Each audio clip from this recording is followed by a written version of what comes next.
Hello बच्चों, कैसे हैं आप सब लोग। तो बेटा आपका चल रहा था पाठ तरुण के स्वप्न, ठीक है। तो इसमें हम आगे जो करेंगे आपका, इससे पहले हम वीडियो में कुछ एक्सरसाइज कर चुके हैं। आज हम इसमें करेंगे आपका शीर्षक से शुरू करेंगे, ठीक है। इसमें आपके प्रश्न उत्तर दिए गए हैं, चलिए इन्हें देखते हैं। सबसे पहला प्रश्न है, आपने नेताजी सुभाष चंद्र बोस के जो भाषण का एक अंश पढ़ा है, ठीक है। हमने एक अंश पढ़ा है पाठ में, तरुण के स्वप्न शीर्षक दिया गया है। अपने समूह में चर्चा करके लिखिए कि यह शीर्षक क्यों दिया गया है, ठीक है। तरुण का मतलब हमने देखा था जो युवा हैं, जो आज की पीढ़ी है, उनके लिए उन्होंने ये स्वप्न दिया था, ठीक है। तो इस अंश को तरुण के स्वप्न इसलिए कहा गया है क्योंकि इसमें नेताजी ने युवाओं के लिए अपने सपनों, उम्मीदों और संदेशों को बताया है। जो कुछ भी उन्होंने बताया वो सब युवाओं के लिए बताया है, ठीक है। वे चाहते थे कि देश का हर युवा देश के लिए समर्पित हो, इसलिए यह शीर्षक उपयुक्त है। मतलब यह जो शीर्षक दिया गया है यह बिल्कुल सही है, ठीक है। चलिए नेक्स्ट क्वेश्चन देखते हैं।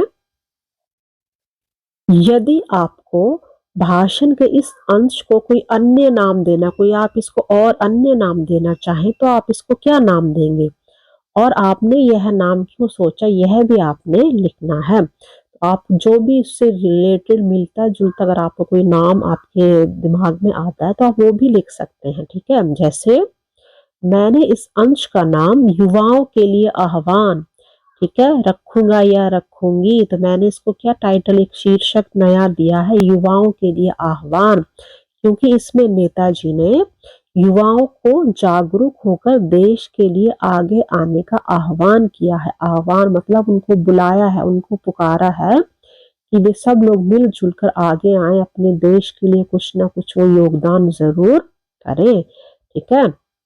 तो आप और भी इसमें कई अन्य नाम जो आपको अच्छा लगे, आप जो सोचें, ठीक है, वो आप लिख सकते हैं, ठीक है। नेक्स्ट हम प्रश्न देखेंगे।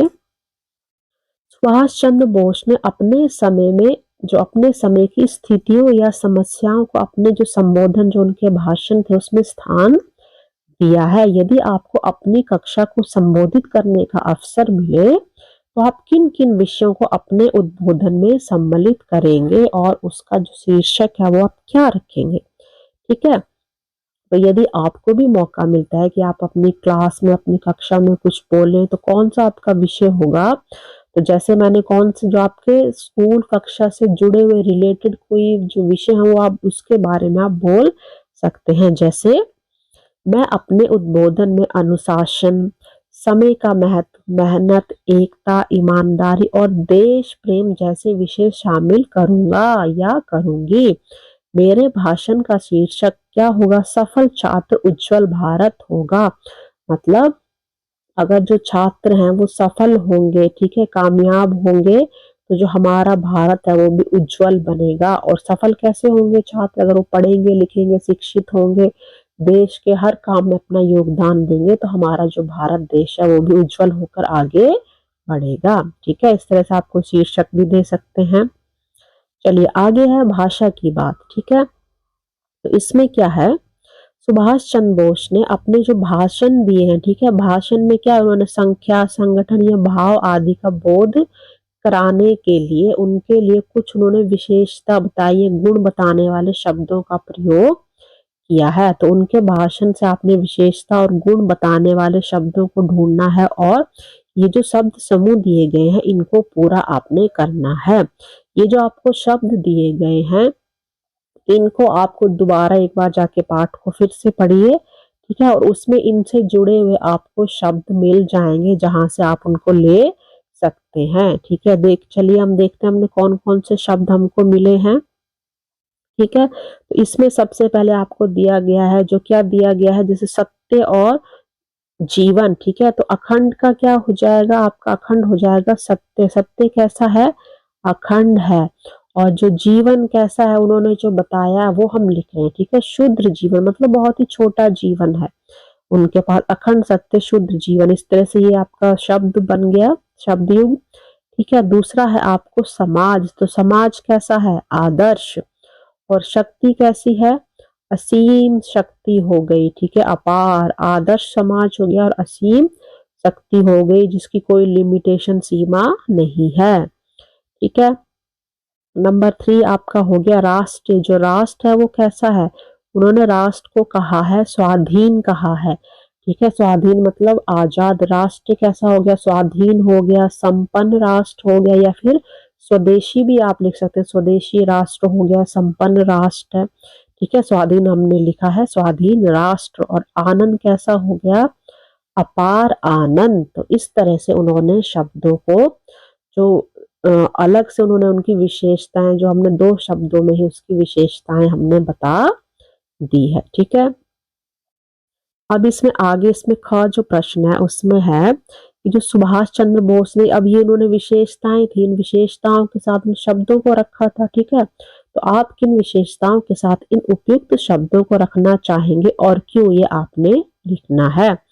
तो जो सुभाष चंद्र बोस जी थे उन्होंने इन विशेषताओं को इसलिए चुना, क्यों चुना, क्योंकि वे एक मजबूत, एकजुट और आदर्श समाज एवं राष्ट्र की कल्पना करते थे। वो चाहते थे कि सब लोग इस जो हम आजाद, हम जो राष्ट्र बनाएंगे स्वाधीन, उसमें सब लोग मिलजुल कर एक साथ रहें। ठीक है, इसकी कल्पना करते थे। और मैं भी इन शब्दों को निम्नलिखित विशेषताओं के साथ रखना चाहूंगा या फिर चाहूंगी, क्योंकि क्यों ये जो शब्द हैं ये सकारात्मक गुण बताते हैं। ये किसी भी चीज जो हमारे राष्ट्र के बारे में, देश के बारे में बता रहे हैं, तो एक सकारात्मक गुण बता रहे हैं, मतलब पॉजिटिव चीजों के बारे में बता रहे हैं कि ऐसा होगा, ये हम मिलजुल कर रहेंगे तो ऐसा कर सकते हैं। और इनमें प्रेरणा और उत्साह है। उन्होंने जो ये संबोधन दिए हैं तो उसमें उनको क्या है, लोगों का उत्साह भी है उनका, और उनसे प्रेरणा भी मिलती है हमें। ठीक है, एक मोटिवेशन मिलता है कि हमें ये सब, अगर वो कर रहे हैं तो हमें भी ये सब चीजें करनी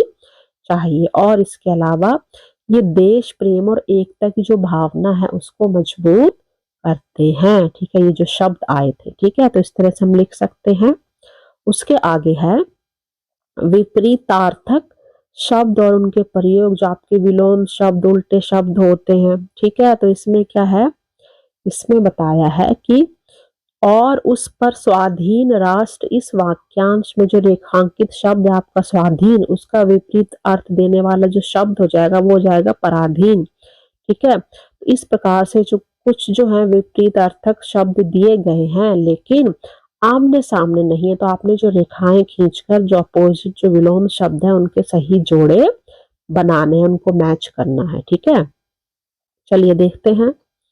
इसमें आपको दिया गया है स्तंभ 1 और स्तंभ 2 आपको दिए गए हैं। टोटल आपके इसमें कितने हैं? 7 आपके जो शब्द आपको दिए गए हैं, तो आपने उनको क्या करना है, जो सही है उसका जो अपोजिट उसके साथ उसको मैच करना है। जैसे फर्स्ट आपका है स्वीकार, तो स्वीकार को होता है मानना, तो इसका हो जाएगा अस्वीकार करना, किसी चीज को नहीं मानना। ठीक है, इस तरह से हो जाएगा।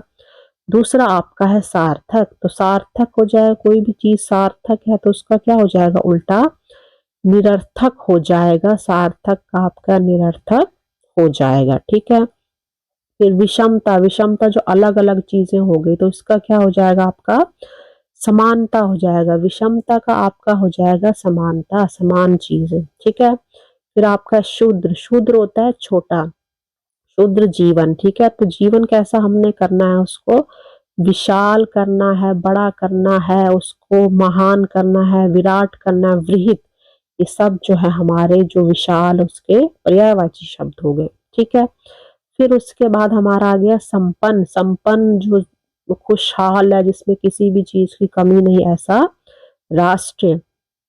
ठीक है, तो संपन्न का अपोजिट उल्टा क्या हो जाएगा, विपन्न, इसमें कोई भी चीज नहीं है, गरीबी हो गई। ठीक है, फिर आगे आपका नंबर 6 है अकर्मण्य, मतलब जो काम नहीं करता, जो आलसी हो गया, तो इसका क्या हो जाएगा, कर्मठ या कर्मण्य, जो क्या करता है, काम करता है और मेहनत करता है। ठीक है, लास्ट आपका है मरण, तो मरण का आपका क्या हो जाएगा, मरने का मतलब आपका जीवन हो जाएगा। मरण का अपोजिट जो हो जाएगा विपरीत अर्थ वाले शब्द, वो जीवन हो जाएगा।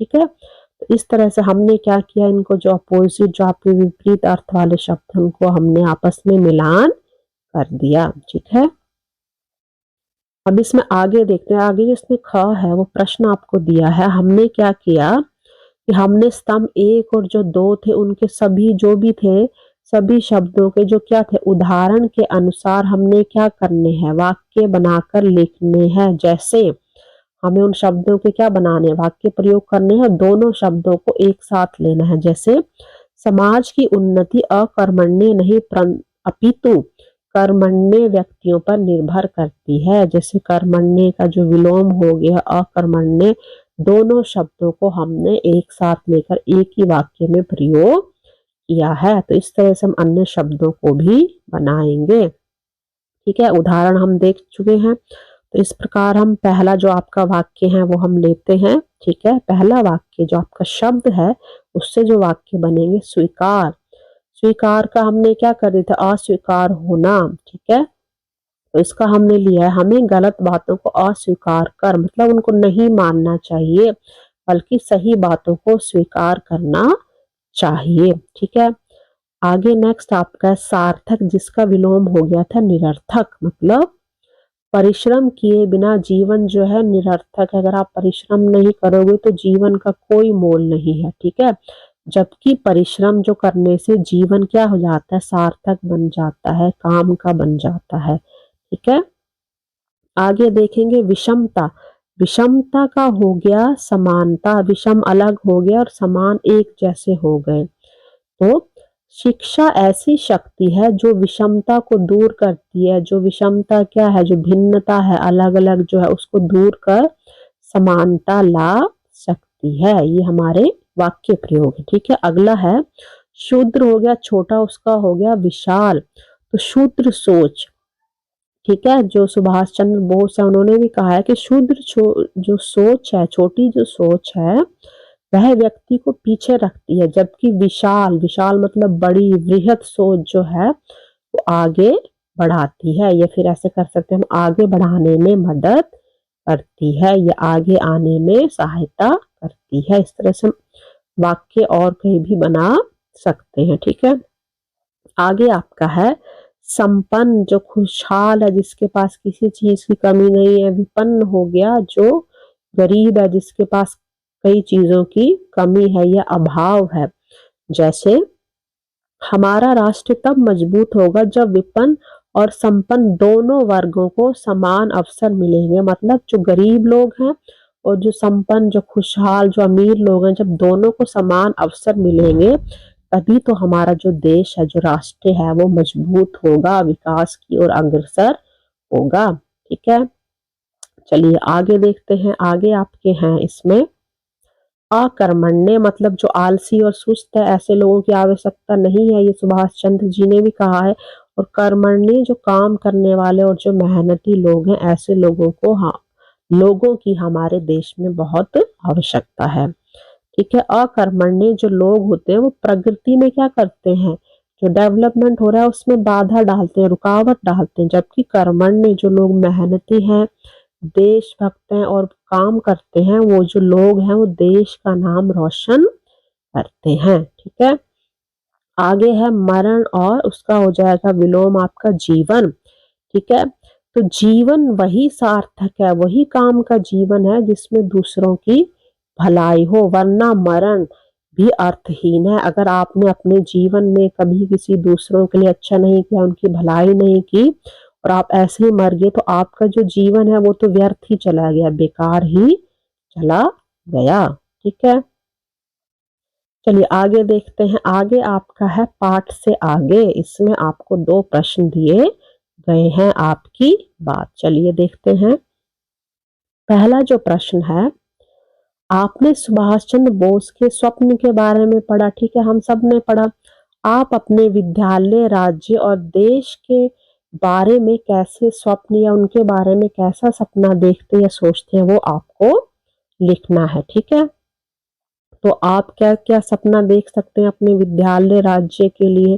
तो मैं अपने विद्यालय, राज्य और देश को आगे बढ़ते और समृद्ध होते हुए इस तरह से देखना चाहता हूँ। कैसे, जैसे विद्यालय, विद्यालय ऐसा हो जहाँ सभी बच्चों की जो अच्छी शिक्षा हो, उनको अच्छे मतलब पढ़ने के मौके मिले, अच्छी पढ़ाई लिखाई हो, साफ वातावरण हो और खेल कूद के पर्याप्त अवसर उनको मिले, ऐसा विद्यालय होना चाहिए। और राज्य कैसा होना चाहिए?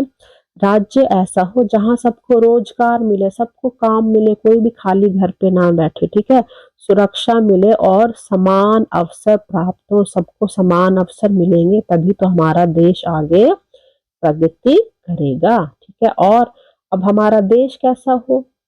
विद्यालय और राज्य तो हमने देख लिया, तो हमारा जो देश है वो कैसा होना चाहिए? तो देश ऐसा हो कि जो तकनीक, मतलब उसमें कई टेक्निक से उनका डेवलपमेंट हो, लोग कई चीजें सीखें, विज्ञान हो, कृषि हो गया, एग्रीकल्चर जो हमारा हो गया, और जो खेल है, जो स्पोर्ट्स है, उसमें भी जो हमारा जो देश है वो पूरे विश्व में, ठीक है, अग्रणी बने, मतलब सबसे आगे जाए, सबसे आगे बने, वो नंबर वन बने, ठीक है। सब यही सोचते हैं ना अपने देश के बारे में, ठीक है।